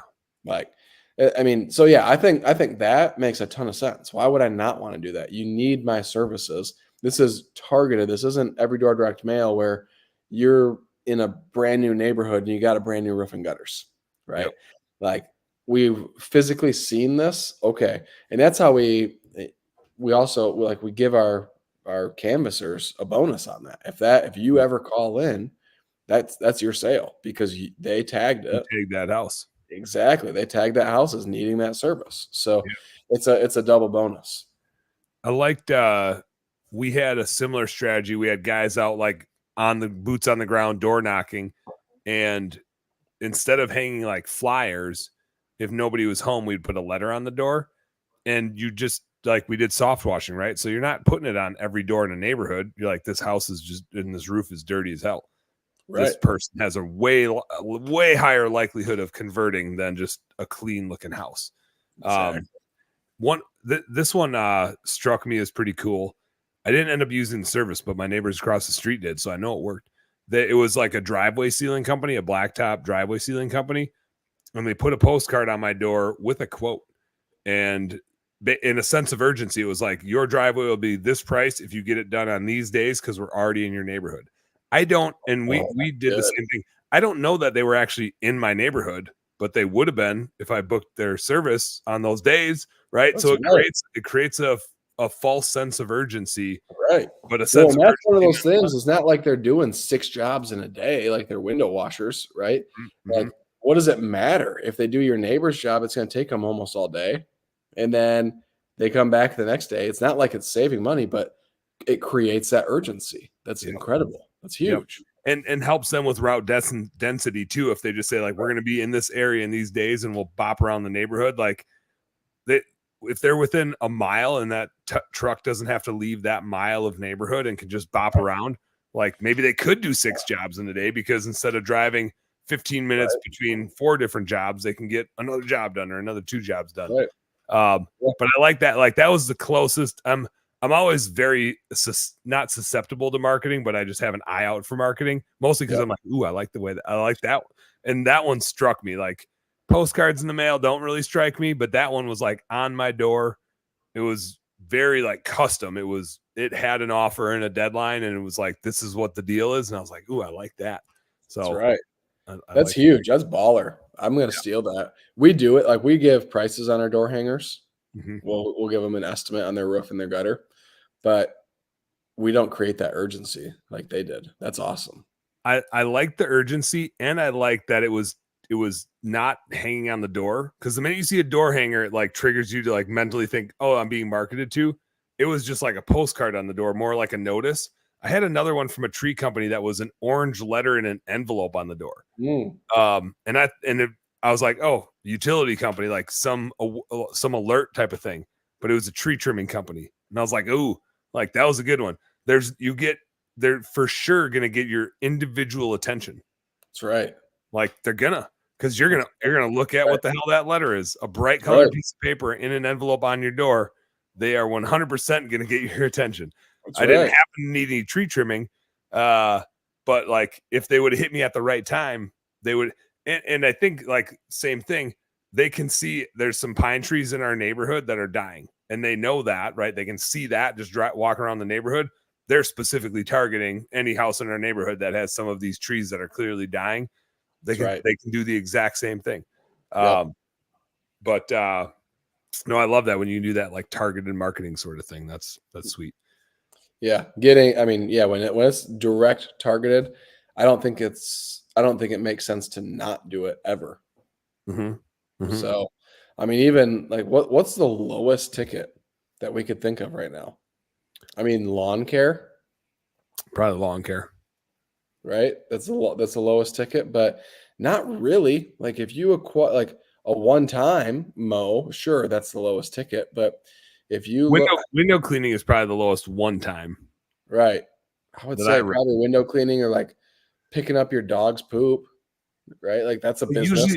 Usually that even becomes like recurring services are right. like maid service is a little different, poop service, because it tends to be recurring. Window cleaning, sometimes it's recurring, sometimes it's not. Right. So the average ticket, you still own window cleaning companies, right? Or no? I got exited out of the one in Minneapolis. But I still like play CFO for it, so I feel like I'm still in it. Right. But I own some other like pressure washing and window cleaning companies, just like super minority, just more of like here's an investment to help, and I'll play CFO. So I'm still super. What's an average ticket? Like $250? I think now it's up to like $400 a lot of times. Is it really? There we go. Yeah, they're getting up there. That's mind-boggling to me, because the guy that I sub all of our pressure washing to, we offer like free pressure washing on gutter jobs over $3,000 or something like that, right? And he'll wash a whole house for like $300. Well, and I think our washing minimum is like $350, but it's rare that we would wash and not window clean. Right. So like the minimum is $200 or $250, but the average ends up being like $400 to $500. I think like our average used to be 400. I think last year it was 550 or 600. And we're primarily a window cleaning company. Okay. And so like, and we're in the Twin Cities. It's a good market. But that surprised me too, because we used to sell a lot of like $185 jobs. And now like the minimum keeps going up and keeps going up and keeps going up. And just back to like the competitors keep getting better. And there's a lot of them. I'm blown away at how many $1 million companies are in the Twin Cities.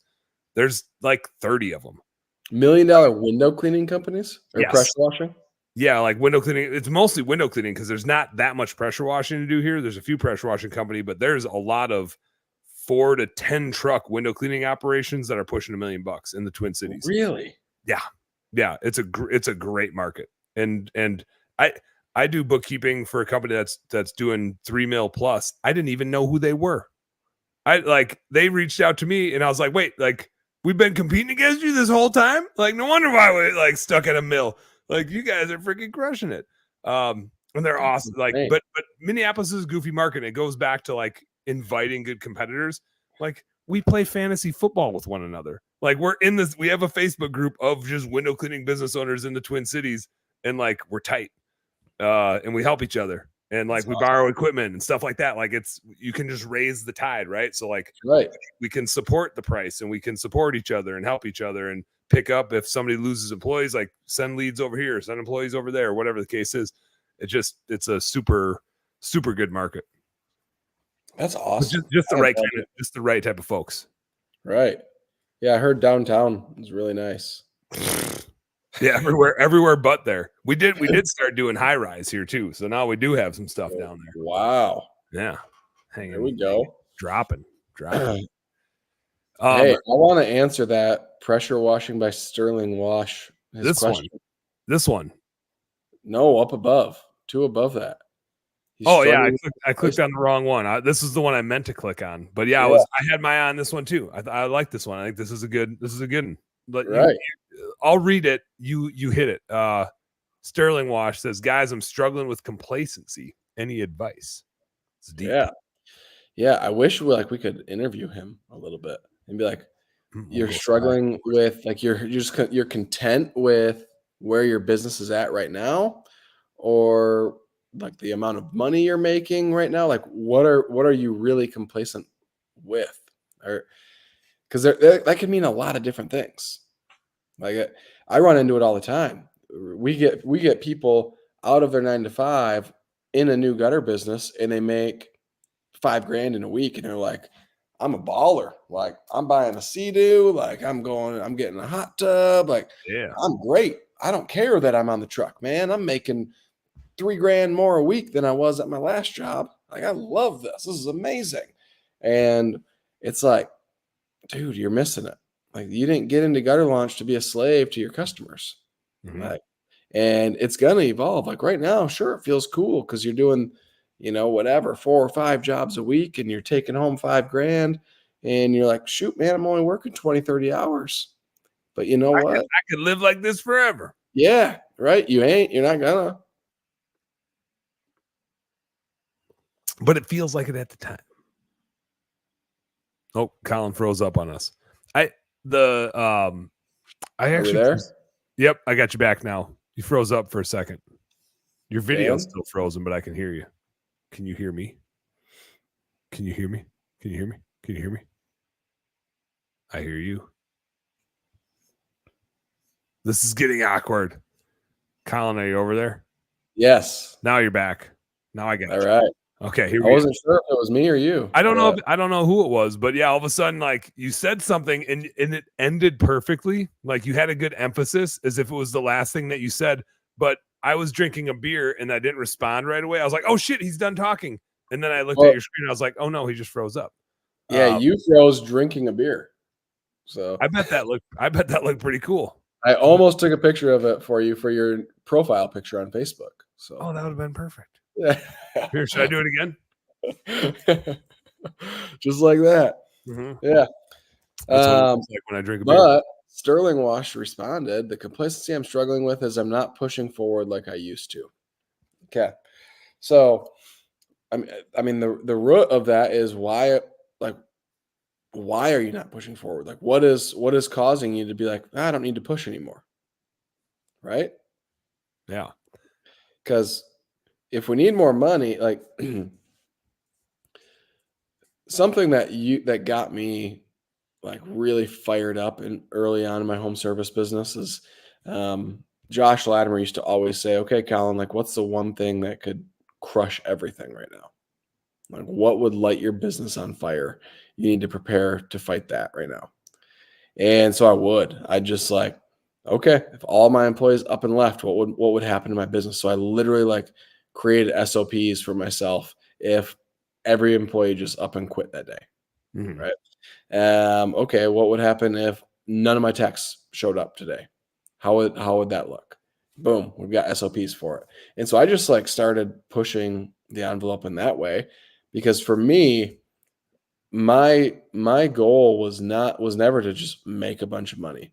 My goal was, I mean, I guess initially it was. So I can't say never, I but was gonna say that tends to be a thing we start out with, which is yeah, like, I'm gonna do this, I'm gonna make a bunch of money. And then as we start making money, we're like, oh, this isn't the happiness that I thought it was gonna no, be.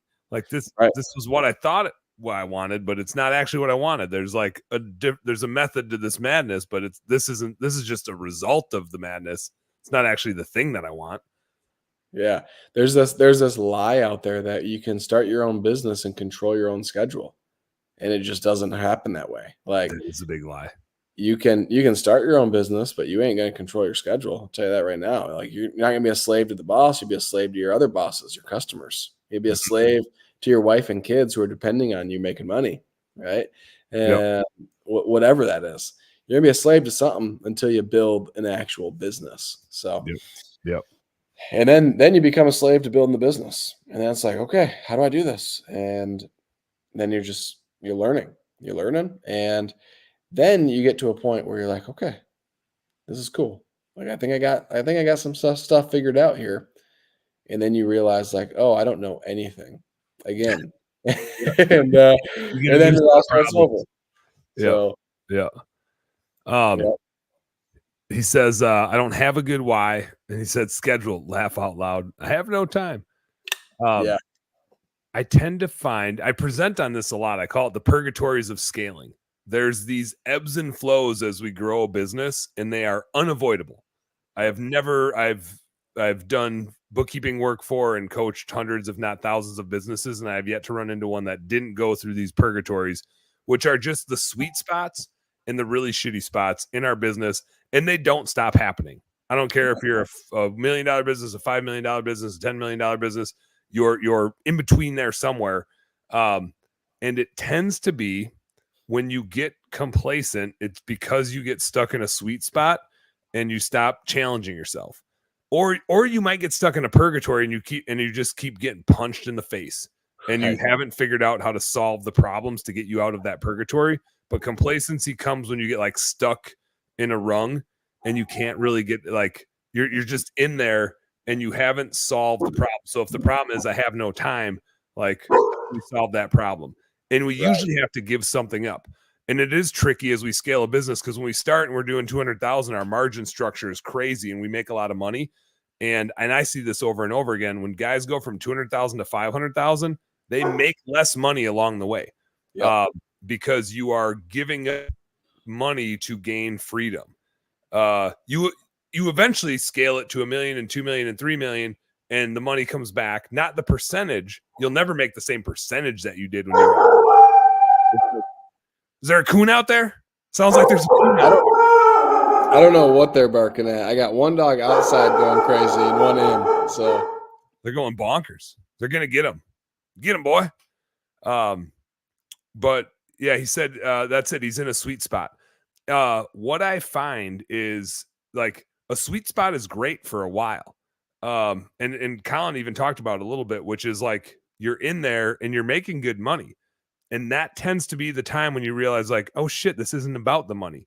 And we know this, but it's hard to convince ourselves of this, which is that like once you have enough money to pay for your essentials, like money is not the objective.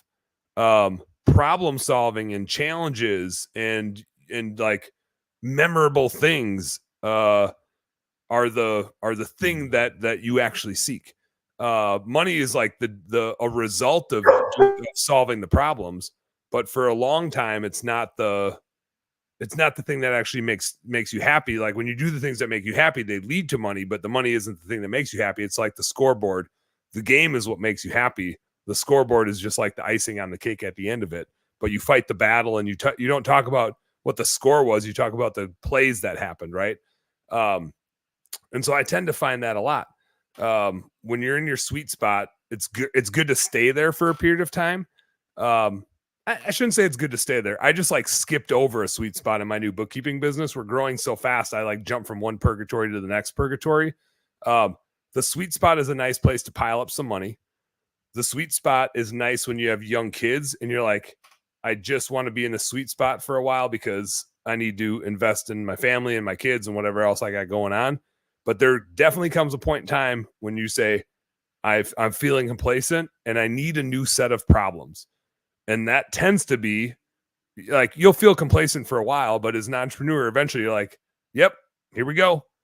I know I'm going to grow. I know I'm going to lose money. I know I'm going to run into problems I've never solved before. I know it's going to suck, but I want a new set of problems, because the thing that tends to fuel us and get us out of complacency is the pride that we get from solving problems. It's not the money, it's the pride. And we don't get pride when we keep doing the same thing that we already know how to do. We can pile up the money, but we don't feel fulfilled by it because we're just doing something we already know. And so if we can go, like, we can pile up some money to go work on solving those problems. It's nice to have the war chest to go work on solving those problems, but ultimately it's the pride of going through that next set of problems and solving them that gives us the joy and gets us out of the complacency.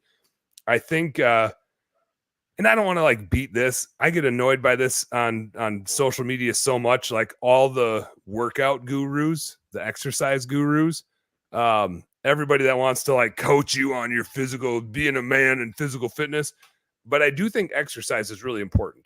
I exercise in the middle of every day. I don't like doing it in the morning. I can do it in the morning. I just don't like super enjoy it. I do it in the middle of every day. I have an hour and a half blocked off at noon to get up and go for a run. Today I did like a beach body workout in my basement because it was raining out. But exercise is a good thing to help me not feel complacent. Like it stimulates me, right? Like I feel like I'm accomplishing something. Doesn't even matter what the hell it is. And so how do you make that a non-negotiable in your brain? Because I think that's something a lot of people struggle with, myself included. I want to work out in the middle of the day, but it's really easy for me to, I got to work on this more. I don't know. I'm just better. Like over time, I've just gotten better at holding to it because I know that I don't like, I can go, yeah, like that work is going to pile up. The work's going to be there. Even if I do it during this hour and a half instead of exercising, I'm still going to have all this work to do. Like, it's not like the work is going to go away. And so I've kind of realized like the work, the exercising is the more important thing. The work will get done. I will figure out a time to do that. Or I'll just hire more people to help me to do it. But I can't give up the exercising. I'm not totally steadfast. I'll miss a day a week here or there, but usually like 4 out of 5 days during like the weekdays, I'm pretty rigid about it. And I will tell somebody I have a hard stop at noon, and then they're like, "What do you got going on?" I'm like, "I'm exercising. I'm getting out and like going for a run." And it's just, I need some fresh air. I need to jump around. I bookkeep all day, you guys. Like I'm sitting on my ass. I don't bookkeep. I'm on meetings all day. I'm doing this all day. I sit in front of a computer and a camera talking to a business owner all damn day. And I got to get up and move around or I'll fucking lose my mind. Right.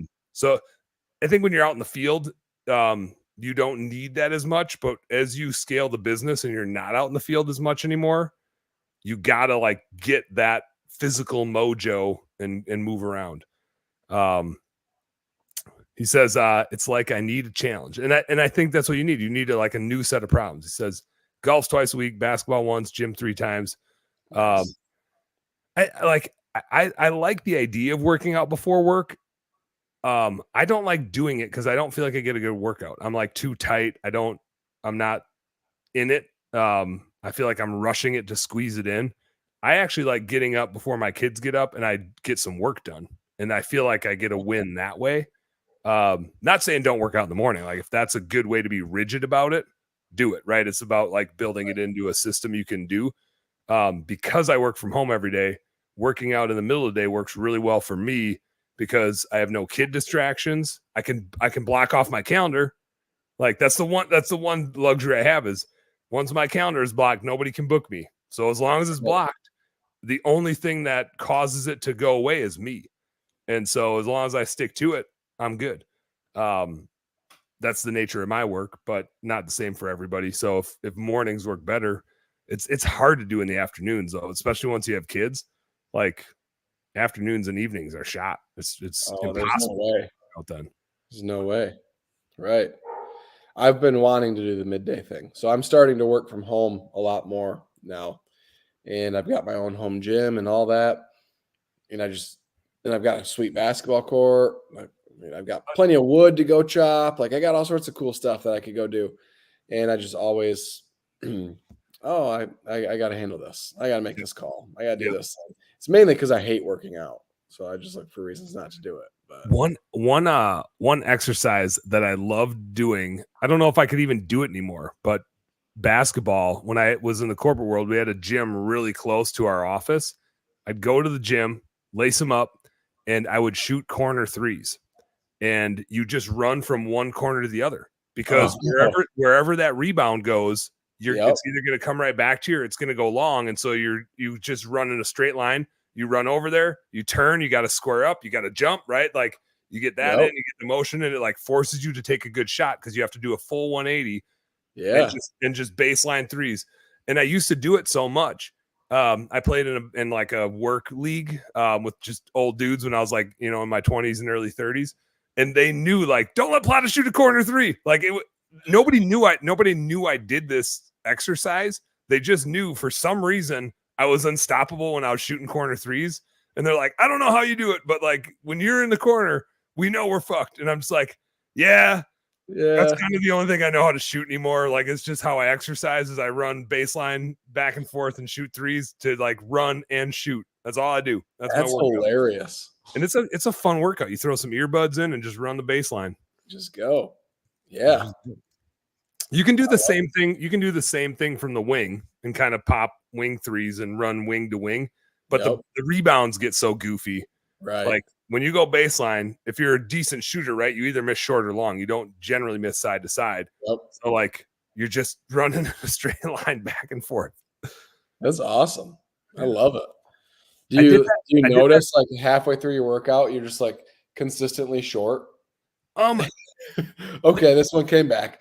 Yeah, that would happen, or you would get consistently long because you'd loosen up and your muscles would be like really popping. Right. And so like you always had to change it, which happens in a basketball game, right? Like you're always having to adjust to how your body feels, and like that jump feels different on this jumper versus that jumper. And so it definitely awesome. Like you could feel it. You could definitely tell. Yep. Trevor says I do the same thing. Exercising in the middle of the day. He doesn't run, he walks. There will be a point in time where I gotta walk because I think my knees are just gonna be shot from like the running stuff. But I just love getting outside and getting fresh air. Gotta go hit that reset button. Getting that was it, man. I was all day work, and then I was all day with the kid or all night with the kids. My wife had some things to do, and she got home. We put the kids to bed, and I was like, I gotta go outside. I have not been outside at all today. I just gotta go outside, and I hopped on my dirt bike and just rode around the property a bunch of times and just like enjoying my property. So need some fresh air. There's no substitute for fresh air. No substitute. Well, Colin, what as we wrap up here, I have a closing question for you, but anything else for Home Service Giants you want to lay down on us? I think you had said like 5-ish days you think it'll start. It'll be live. So our like absolute latest launch date is June 21st. So next Friday. Damn. It's coming. So I'm final shooting some of the videos and doing all the stuff, and we're busting through it as fast as we possibly can. Ready to just start serving a ton of people. So hell yeah. Sterling Wash says, I missed what you do. What you do? Quick recap. Give them the business recap and then the gutter launch into home service giants. All righty. So, yep. I own a roofing and seamless gutter business. I've done all sorts of other things. And then I also own an excavation business, a barn building business. And then we have a program called Gutter Launch, and that we are rolling out Home Service Giants. And so Home Service Giants is a program where you get to be in a small group of other home service businesses, learning everything that is marketing, sales, and hiring. And that's what that program focuses on is just those things, allowing you to become a home service giant, helping you to be the giant in your market that you aspire to be. So maybe that is something that could really, help you out with that complacency, Sterling. He says, damn, you have no place for complacency. Yeah. So this is I don't know if this is good or bad. This is just me. When I started Best Damn Bookkeeping, I was very intentional that I don't want, and I haven't yet. I'm going to need this for like employees' sake to motivate them. But when I started this, I was like, no revenue goals, no client goals. This thing will grow at the pace that people deem it to grow. I know it will grow, but my focus is just going to be on creating literally the best damn bookkeeping company out there. That is my sole focus. I want to serve the people. I want to like be that nerd for everybody. I don't really give a shit about how much revenue it makes. It'll make revenue. I don't really give a shit about how many clients we have. The clients will come, and their success will dictate how many of them come. Now, the only thing I've run into is like it's growing faster than I can handle, and that's cool. Right. And so if more people want it, that's cool. But my goal wasn't that. That's just a result. Again, like the goal is for me, I want to be able to go like coach my kids' sports, and I want to go hunting and fishing whenever the hell I want and wherever the hell I want. And I want to do it in a business where I can do that and still be helping. Now, granted, last week I was like out because I was on a canoe trip in the Boundary Waters. But my life is always best when I'm doing all the things at once, to my wife's dismay. But like, I like that chaos. That's the entrepreneurial chaos that I like. I've been that way since I was a little kid.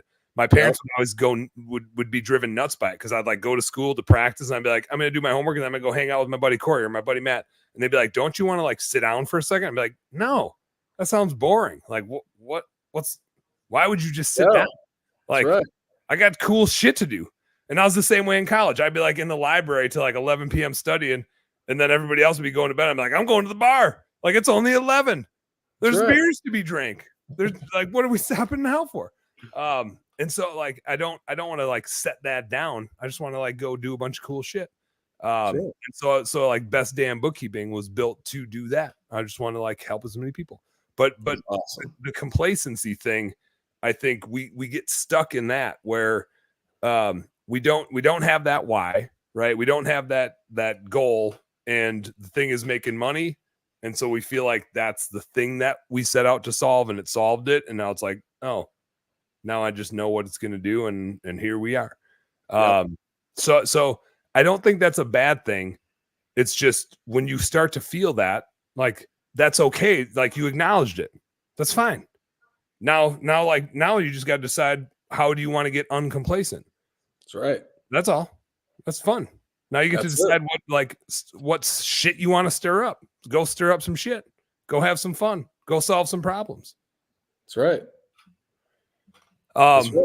So here's my question for you, Colin. Let's close this baby out. How do I want to frame this one up? It's always a little bit different for everybody, but it's the same theme, which is along the lines of, let's say, so money's not an object. You got to do something that like could generate some income, but it's going to pay enough for whatever you want to do. And it can't be home service industry related. Let's say it can't touch a household. If God came down and put a gun to your head and said, Colin, you can't touch the home service industry. Money's not an object. You just got to go do something that you love. What would you go do tomorrow?